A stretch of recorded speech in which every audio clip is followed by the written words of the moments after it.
Right, well, welcome to video number 16, which is about Springer shock absorbers.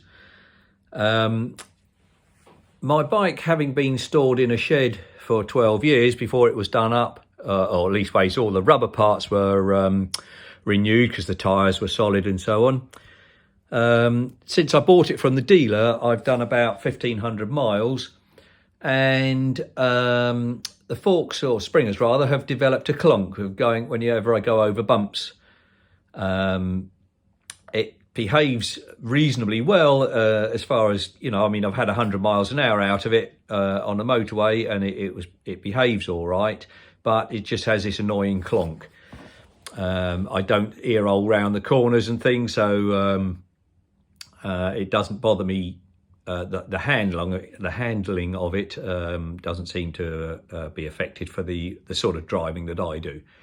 Anyway, I looked on the Harley chat threads to see what to do, and for nails seem to be the go-to people after somebody else closed down.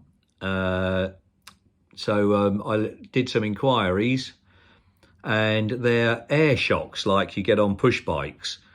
So I thought, well, okay, let's go and have a look, because the English importer, or the English office rather, of for nails is in Feltham, which is there's a small industrial estate there that I drive past every day to go to work. So it wasn't any problem to call in, saving postage or whatever. Anyway, the very obliging chap explained that they don't sell at the doorstep. You have to buy them online. And then when you've paid, they will send you an email asking you further information, because each unit is made to your specific requirements. So if you and your wife are a couple of 20-stone lightweights who like to go touring everywhere, you'll get different innards in the unit, or, you know, more strong ones, than if you're sort of 2/5 of nothing sort of chap who just likes to wander around locally and pose at the local cafe.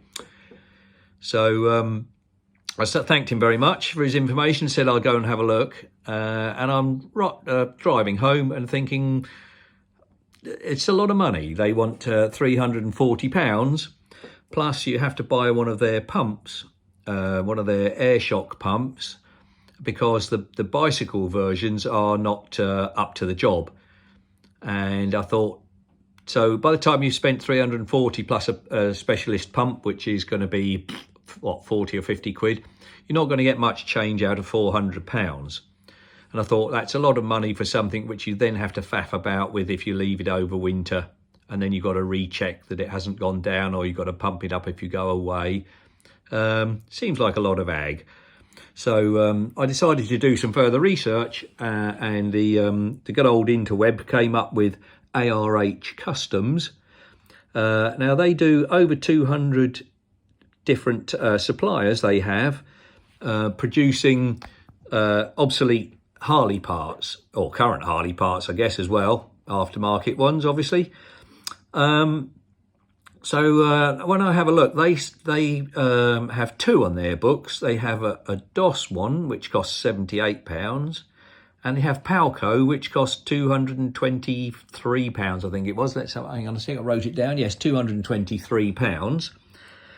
So I phoned up the chap and said, look, what's this all about? Why is one of them 3 times the price of the other one? And he said, well, DOS is our own brand, and it's a direct copy of the Harley part, which is we can make once it becomes obsolete. Whereas Palco is an American brand, and it's a better quality one. Well, I thought, I don't really want to spend knocking on £400. I don't think it's necessary. But then again, I don't want the cheap and cheerful one. I'd rather pay a little bit more and get a better quality one. So I went for the Palco. I'll show that to you now. While we're here, I'll just, I'll show you the paperwork in a moment, because once you start recording on the phone, the ability to reverse the cameras seems to go. I'll do that in a moment. But first of all, let's show you the unit. I'll stand you up there. So as you can see, it looks very similar to the original one, which is one of the things I like about it. The chrome is nice quality, and let's hang on a second, tilt you up a bit to there. So it has you see, a nice smooth action to it. It requires a bit of hoof to lift it, and so as you can see, it's actually a damper, not a suspension unit. Although it's called a shock absorber, it doesn't have any springs in it. It's just purely a damper. The For Nails one has an aluminium casing with all go faster grooves machined out, which I don't think are in character with an old bike, and I'd rather have one that looks like the original, which this one does. It comes with its little badge which you can stick on there, but I shall probably throw that over the hedge and go and buy that the rather nice Harley Davidson logo with the patent numbers all in a list underneath. I think that looks rather nice, and I'm rather tempted to go and waste some money buying one of those. It seems to be, you can see it seems to be reasonable quality. The bushes look like they're nylon. They're quite a hard nylon, and the Allen bolt and acorn nut, I don't know if I'll use it. I'll see what's on the bike. I'll play that one by ear. So that's that. I'll stop this for a moment, give you a quick look at the paperwork for information, and then we'll go out and fit it to the bike. Okay. Okay, so here's 30 seconds of information, if I can get it to focus. There we go. So that's ARH Customs. And then the actual unit I chose, if you can see that, is Palco, Carson City, Nevada. You better get the part number off of that. So it's not a shock absorber. I think they're wrong there, but then what do I know? Okay, so let's go out and put a spanner on it. Right, so let's have a look now. Having a quick look around. I don't know if you can see that. Let's have a look in there. The headlight is actually completely independent of the top mounting of the suspension of the damper. The bottom bracket is just there on its own, so that's no problem. That's just Allen bolt as came with the original. What else have we got? We could undo the bolt holding the headlight bracket on, but it gets in the way of this top springer. This stabilizing bar is in the way, and I'm not going to start taking the suspension apart. So I think what I'll do is undo the angle clamps that allow it to pivot up and down, and remove the headlight. I think first thing, of course, is the quick release screen. That can come off out the way. In fact, we could do that while we're talking, couldn't we? That pops up there, and that side will pop up, but the spring is broken. Let's have a look. Where we are we? Okay, there we go. So that pops off there. Unhook that. Take that off. Set aside for reuse at a later date. There we go. Right. So let's have a look again. So obviously this bar, the headlight mounting bar, is in the way. So, and it's looking to me like the top mounting actually has a part of the bracket for the headlight bar.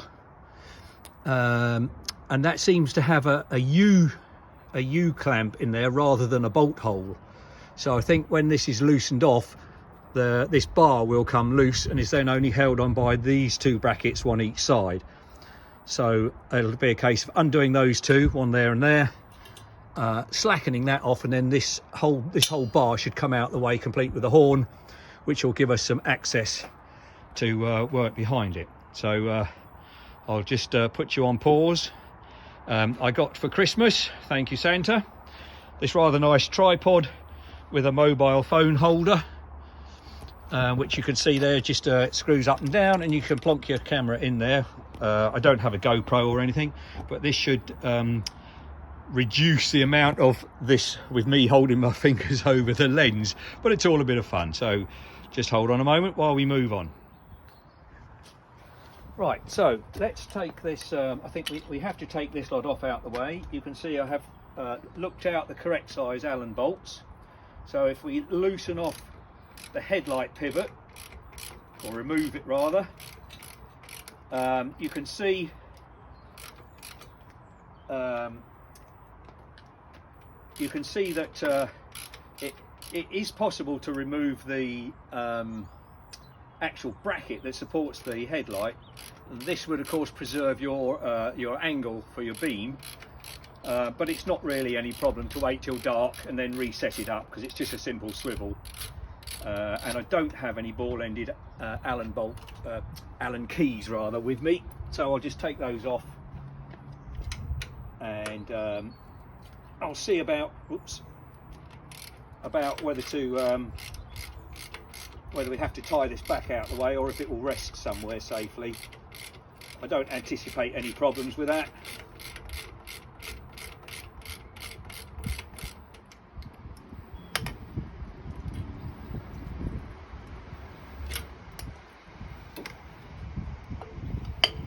So there we go, let's put that up there for a minute.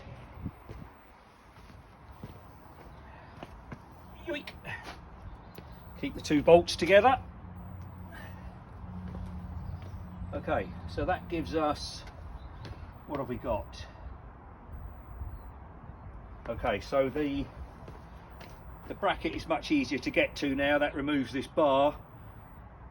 The bar is actually just on a U-clamp on the bolt, so once they're undone and this is slackened, this thing should come off out the way. So I'll crack on with the loosening off the main mountings, which are these two on the side.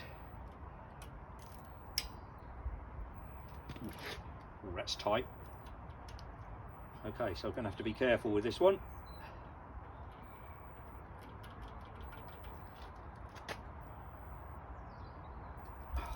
Whoa, okay, I'm not sure this is going to go.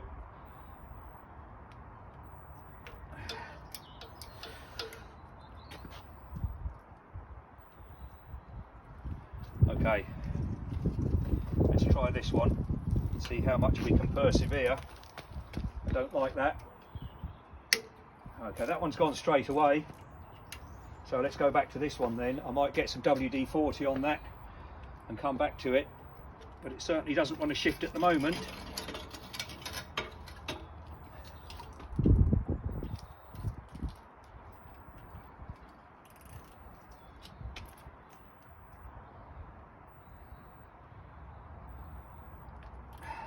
No, I don't like that. That's starting to shift in the bolt. So I'm going to pause you while I decide what to do.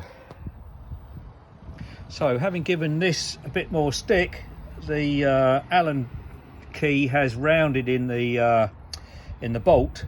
This is absolutely refuses to go. I've put WD-40 on there. I've now hammered this in place again, but it's I don't trust it anymore because it's already turned round one flat, so this bolt has had it. What I'm going to do now is I shall remove the top pivot bolt and remove the other side, which is loose. This came apart straight away, and then see if the whole thing will swivel up whilst turning this at the same time. So the combination of trying to revolve this bar and that spanner should crack that nut. I can't get an impact driver on it or via an extension, because this part of the mounting bracket, which is cast in, gets in the way, is in direct line with that, so there's no extension. I can only use a ratchet on there. Yes, it's one of those, what I shall end up doing, what I should end up doing probably in the summer is put a hacksaw through that to make a wide slot to see if I can undo it, and try soaking it again, or maybe get some advice from somebody. But meanwhile, I think we can still work on the top pivot, because it is accessible, and we should be able to slide the damper unit up from underneath into this cast bracket. So that's the thinking right now, so watch this space.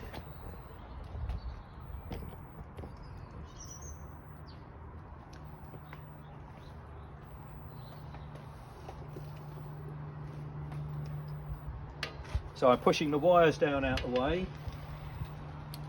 I could use an extension on there, but it seems to work like this. Okay, so the top bolt, it looks like we need some spanners on there. Let's have a look at that one. Yep.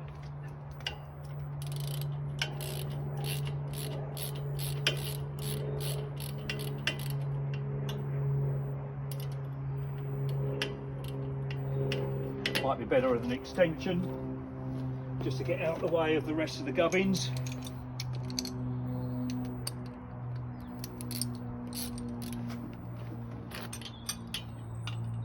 Amused to notice the spider's eggs in there. I wonder how old they are.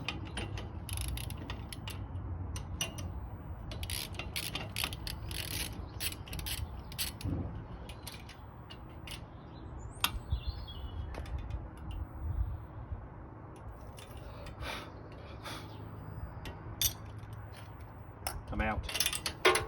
Okay, so everything is corroded. It's got the dry powder corrosion, which I think is the problem with this as well. So this has obviously been in there for a good few years. But I think a little bit of tapping will probably get that out without any bother.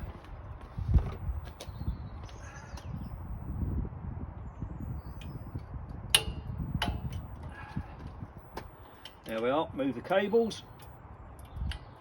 Now, one of the things which may have crossed your mind is that I don't think this is under tension. The limit of the travel up and down is governed by the length of the swinging arm at the bottom and the tie rods through the middle of the shock absorber springs.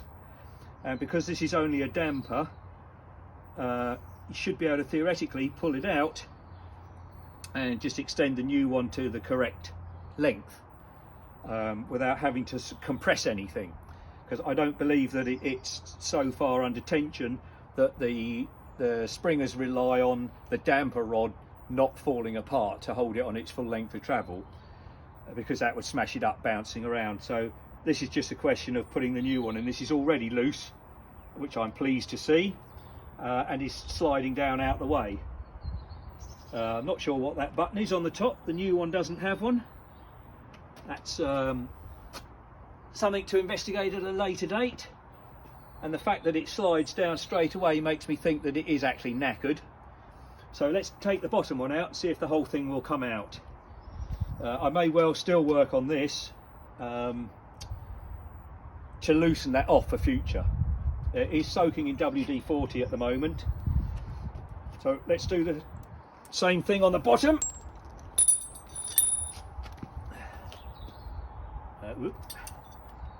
Okay, I wonder if that's deliberate. One is round one way and the other's round the other.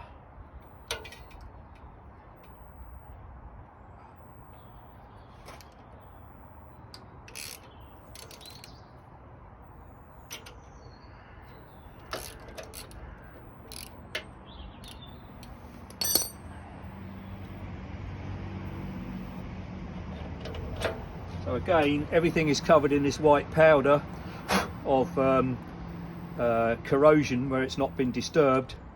I'll give everything a little spray with WD-40, I think, just to rinse that. I'm not going to put it on a wire wheel because if you remember last time it started stripping the chrome off. So although I could even use the new one supplied, but let's see what happens now. Okay, so that's actually dropped out completely, so that's a whoopee. Okay.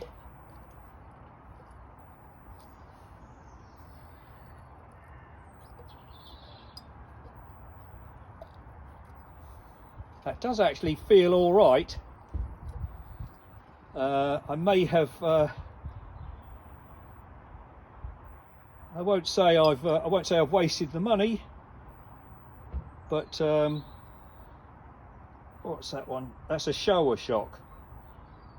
Okay, I wonder if that's the original Harley. It does say HD on it, 82 to 97 HD. So I suspect that's aftermarket.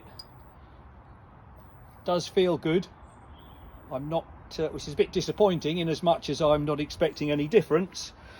You can see this is sliding nicely, pulling it apart like that.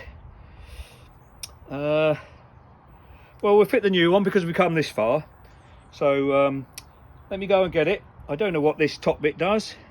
Just maybe locks the bush in place. I can't see. It just seems to be a looks like a threaded stud or something in there. Whether something's supposed to clip on there, I don't know.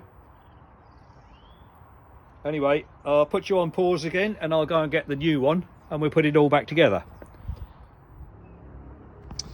Okay, so this is all ended in tears. As you can see, there is no way that that unit is going to fit inside the top mount. It's considerably wider. Now, whilst I can remove this, push that out. Whilst I can remove the centre bushing here and grind it down to fit there nicely.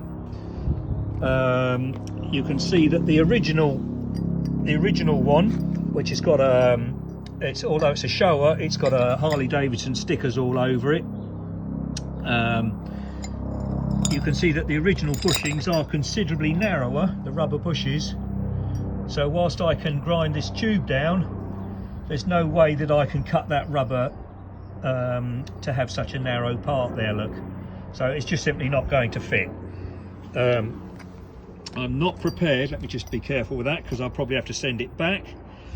I'm not prepared to start trying to wedge this apart or anything because it's a cast bracket and I don't want to snap it. So the other one does fit nicely. It's a straight push fit and the damping still works, so I don't think this is the problem. So whilst I was happy to fit the new one and keep the old one as a spare, I think that's not going to work and I'll have to send it back and try and get my money back. So that's Palco. So a bad news for that. I can't swap the bushes over because this internal rubber diameter into the metal part there is different to the Palco one. So you can't swap them, they're not interchangeable. That would have been the obvious thing to do. So I need to contact them on the website and start trying to find out what to do about it. Okay, so I'm going to end the video here because all I can do is put it all back together. I'm not too alarmed because this does still work, and I don't know why the forks are clanking now when we go over speed bumps and things, because there is damping there, the same as this damping, and I can't tell the difference just by a blind feel of the tension in the unit. Okay, so you take care. I'll put it all back together and catch you again on the next one. I'll very well do a follow-up video when I have more information about what's happening. Okay, take care. Bye for now. Okay, so here's a quick follow-up. I phoned ARH Customs and explained the situation, and they requested an email with photographs to explain what the problem was. I sent the whole unit back to them, and within a week I'd got it back with the top bushings turned down to the correct size. Made a nice job of it, and I'm pleased with that. I won't show a video fitting it now because you've seen what's involved in it for those who are a little bit wary of going into your bike. The bolt that is seized, I'll have a look at that in the summer when it's nicer weather and I can tinker about in the drive. I'll either have to try cutting a screwdriver slot in it, or I may have to, what other options have we got? Yeah, either cutting a screwdriver slot, or maybe if I have to get professional help, they can weld on a little bar to it, just a small spot weld, enough to shift it, and then I'll just put new bolts in both sides that match. So I don't think that'll be a problem, and I'm not worried about it, but it's something that I do need to address in the future. Okay, take care now, bye.